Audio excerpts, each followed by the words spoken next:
तीन चीजें मिल जाएं और तीनों चीजों में सुधार हो, एक साहित्य, एक संगीत और एक सत्संग। इन तीनों की त्रिवेणी जीवन में होनी चाहिए। साहित्य भी हमें मत पंथ जाति संप्रदाय से ऊपर उठाता है, संगीत भी हमें इन सब चीजों से ऊपर उठाता है और सत्संग भी हमें इन तीनों चीजों से ऊपर उठाता है। इसलिए हमारे आपके जीवन में साहित्य, संगीत, सत्संग। भीलवाड़ा नगर हमारा नगर है और हमें बहुत अच्छा लगता है। मैं गर्व गौरव के साथ कहता हूं कि यहाँ के प्रेमी इसलिए इस तरह के हैं क्योंकि मेवाड़ की धरती भक्ति की दृष्टि से जुड़ी है, तो भक्ति मूर्ति माता मीरा से जुड़ी है उसे,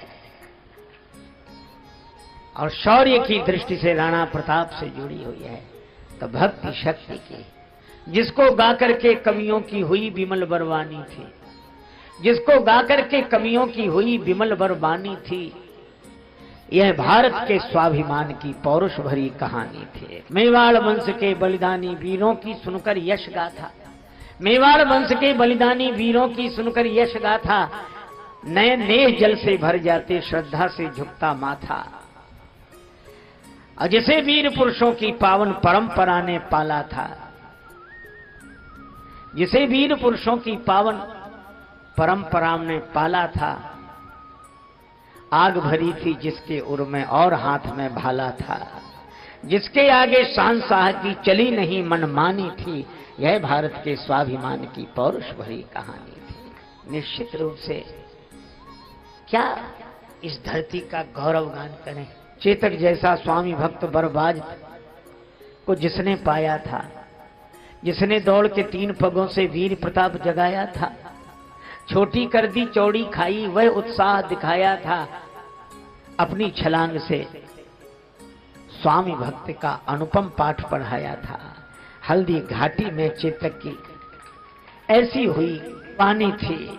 यह भारत के स्वाभिमान की पौरुष भरी। मेवाड़ का स्वाभिमान आप देखो, इतनी बड़ी शक्ति, बादशाह की शक्ति के आगे भामाशाह की भक्ति थी, बादशाह की शक्ति के आगे भामाशाह की भक्ति थी, और जिनके धन से पुनः इकट्ठी हुई सेना की शक्ति थी, लगी हुई थी जो सीने में आग नहीं बुझ सकती थी, और सत्ता के आगे प्रताप की पाद नहीं झुक सकती थी। ऐसे वीर पुरुषों की भूमि है यह मेवाड़ धरा, और ऐसी भक्ति मूर्ति माता मीरा की भूमि है यह मेवाड़ धरा। तो ये भक्ति शक्ति की जन्मभूमि, इस धरा को प्रणाम। वैद्य से पीड़ित व्यक्ति, रोग से पीड़ित व्यक्ति वैद्य से उपचार का उपाय पूछता है। वैद्य कहते हैं तुलसी दल का काढ़ा पियो, बुखार उतर जाता है। ताप हरत तुलसी जगत, और ये तुलसीदास तमहर करत प्रकाश, दो तारन तरन है तुलसी तुलसीदास। और दोनों के द्वारा जब लोक कल्याण का कार्य हुआ तो भगवान ने दोनों को अपने हृदय में बसाया। तुलसी तुलसी दूहन को है हरि ही निवास, और तुलसी उर बाहर लसत भीतर तुलसीदास। ऐसे तुलसीदास जी को प्रणाम। परम संत का स्मरण करते ही संतों का स्मरण होता है। श्री भरत जी चित्रकूट में फैसला क्या हुआ? गुरुदेव ने कहा कि राम जी भरत जी की रुचि रखकर जो करो सो ठीक। भगवान ने पूछा भरत रुचि क्या है? भरत जी रुचि बताते हैं अपनी। हे प्रभु रुचि क्या? सेवा चाहता हूं। भगवान ने कहा कि वन में चलकर मेरी सेवा करोगे या मुझे अयोध्या ले जाकर मेरी सेवा करोगे? श्री भरत जी ने कहा कि दोनों बात नहीं कह रहा हूं, जय विधि प्रभु प्रसन्न मन हो, आज्ञा मिल जाए। भगवान ने कहा आज्ञा तो मिली हुई है पिताजी की, तो पितु आयस पाल ही दो भाई। ये फैसला हुआ। भगवान राम ने कहा कि दुनिया के भाई संपत्ति का बंटवारा करते हैं, लेकिन भाई तुमने तो मुझसे विपत्ति का बंटवारा किया है। निर्णय हो गया। भरत जी 5 दिन चित्रकूट में रहे, आज चलना चाहते हैं। भगवान से आधार मांगा, भगवान ने पादुका दी। पादुका भरत जी ने सिर पर रख ली, सिर पर। भगवान ने कहा था भरत तुमने आधार मांगा और हमने तुम्हारे सिर पे भार डाल दिया। भरत जी बोले प्रभु यह भी आधार ही है, तो आधार कहीं सिर पर रखा जाता है? हाँ रखा जाता है। कब? तब रखा जाता है जब सिर पर ज्यादा भार होता है। रेल स्टेशनों पर हमारे कुली भाई कितना सामान सिर पर रखते हैं, पर सामान और सिर के बीच में उनकी पगड़ी का आधार होता है। भरत जी बोले, आप लोगों ने अयोध्या के राज्य का भार मेरे सिर पर डाल दिया, आपने आधार दिया और आधार मैंने सिर पर रख लिया, तो जो राज्य का भार मेरे सिर पर था वह आज से पादुकाओं पर रहेगा, यही मुझे आधार। अच्छा भरत, एक बात बताओ, पादुका किसकी है? प्रभु आपके। कैसे जानी जाएगी? तुम तो अयोध्या ले जा रहे हो। चित्रकूट में रहती तो पहचान होती कि मेरी पादुका मेरे चरण में है। श्री भरत जी ने कहा कि प्रभु, पादुका अगर चित्रकूट में रहती तो आपके पद में रहती, लेकिन अगर ये अयोध्या में रहेगी तो आपके पद पर रहेगी। पादुका कभी पद से अलग हो ही नहीं सकती। अच्छा एक बात और है, पद में रहे चाहे पद पर रहे, पादुका चाहे पद में रहे चाहे पद पर रहे, तो भी पद का भार पादुका पर ही है।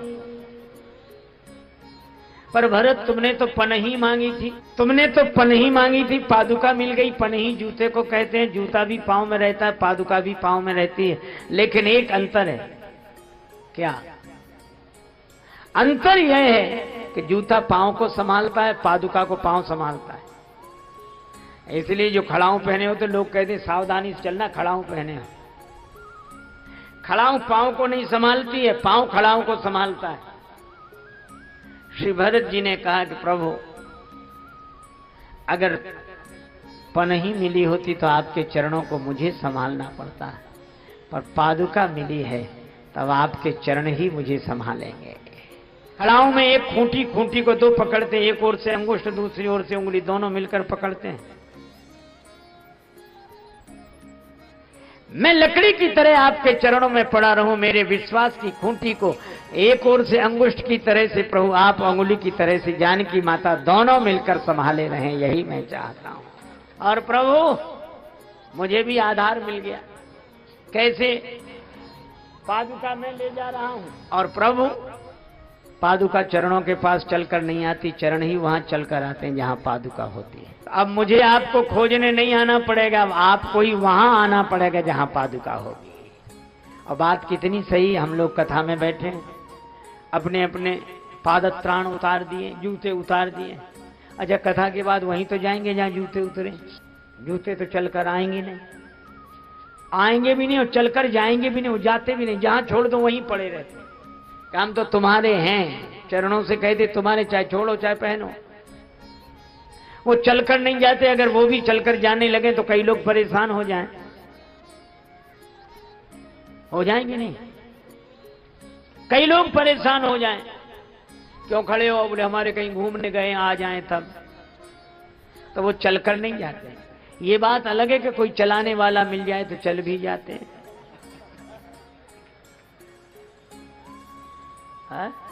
आजकल तो बड़ी बड़ी जगह चलते हैं, ऐसे लगता है जैसे इसके बिना काम ही नहीं चलता है। और चले ही नहीं जाते हैं, किसी किसी के चले भी जाते हैं। अच्छा, जूते की आंख नहीं, पर जूते वाले की आंख है। आंख वाला धोखा खा सकता है, पर जूता धोखा नहीं खाता। जैसे ही दूसरा का पांव जूते में गिरेगा तो जूता ही ये बता देगा कि हम आपके नहीं हैं। अगर ईमानदार होगा तो पांव बाहर निकाल लेगा, ईमानदारी से कोई रिश्ता नहीं तो जूते से कहेगा तुम हमारे हो या ना हो, हम तुम्हारे हैं, हम तो तुम्हें ले ही